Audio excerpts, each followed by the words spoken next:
Not surprisingly, it is the start of term at Cambridge, which means that we're welcoming back many students. We have, of course, had students here throughout the COVID crisis, but many more are returning. And top of mind is to make sure that everyone is safe, but also has a great educational experience. You must have obviously been watching what's been happening at other institutions. Scotland's universities went back a number of weeks before the English ones have. That must have raised your blood pressure a bit in some respects, though.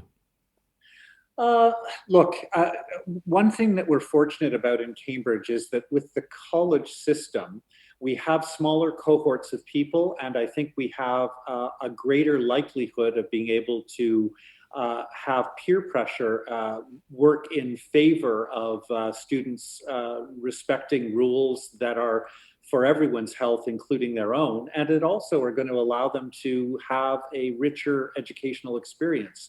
You know, if we have to go into a lockdown or whatnot, then that doesn't really benefit anyone. So I'm hopeful that that will be one of the advantages we have at Cambridge. We've also been planning incredibly carefully, and we've got a really robust public health campaign that's working through social media, et cetera. So I think we're doing everything we can. You've got a screening program planned, admittedly a voluntary one, but you've got a weekly regular screening program planned, haven't you?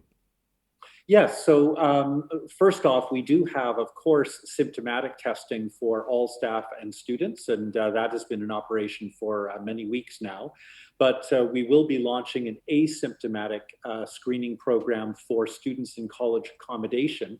And the reason, of course, is because we know that in the younger age groups, 18 to 25, they're more likely to be asymptomatic people. And so if we're going to try to identify and control possible outbreaks, asymptomatic testing should help us. We're also using it as a means of creating some innovations. We're doing pooled testing, which means that within household groups, all of the members of the household will give their test at one time in one sample. This will reduce the number of tests that have to be done by the public authorities and reduce cost. If obviously one of those samples is identified as positive, we'll have to go back and retest everyone in that household. And it's very reassuring, obviously, to have that. But do you think we'll get to a situation where the university has to close again? Or is that just off the table? Is that in the same way as the government describe another lockdown nationally as a nuclear option? Is that just the nuclear option for you and you're going to try and carry on no matter what now? Well, look, I think anyone who pretends to know the future in this context would be a fool. We've been surprised constantly over the last 6 months or so. But I would say that we now know much more about coronavirus. We also know more about how to try to control it. We now have testing that is stronger, at least in our environment, than it was at the beginning of the crisis, certainly. And so I'm hopeful that if there are outbreaks, and there are likely to be in almost all circumstances across the world, that we will be in a better position to control them and not have to do a full lockdown. That's certainly the hope. Do you think that this is damaging the Cambridge brand, though? Because a lot of students at other institutions are actually unhappy that they don't feel they're getting value for money because they're saying, I've paid my fees and I'm basically sitting in my room doing online courses. I could quite frankly have done that from home.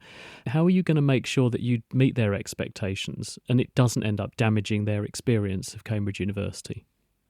Well, first off, we are trying to do as much as possible providing face-to-face opportunities for students. And that will be obviously within labs and small group teaching, supervisions.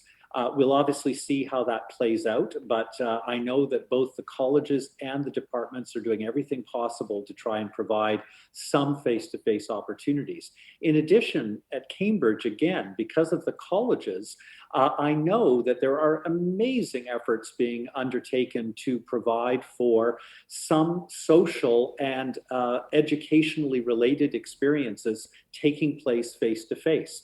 I was just actually talking with the head of one of our colleges, and they're going to be organizing dinners that are socially distanced. They've got outside activities that are going on. They're working with their undergraduate and graduate student organizations who are also organizing events very carefully planned within COVID guidelines, I actually think we've got a better shot at creating an experience for students than most universities. We're very lucky in that regard. And I'm hopeful that rather than damaging the brand, we may reaffirm that there's something quite remarkable about what it is to be at Cambridge.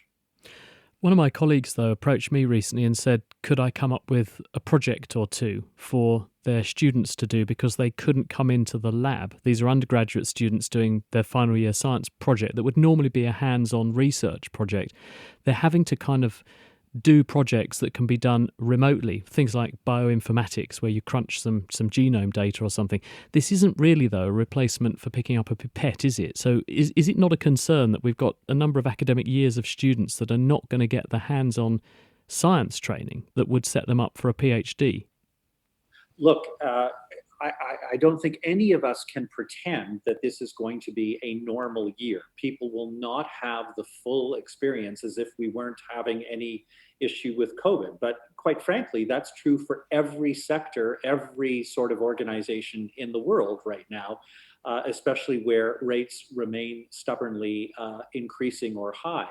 So yes, of course we're worried about that. I think the hope will be some students, given that they're here for more than 1 year, will have opportunities to experience those hands-on lab experiences and other group work experiences.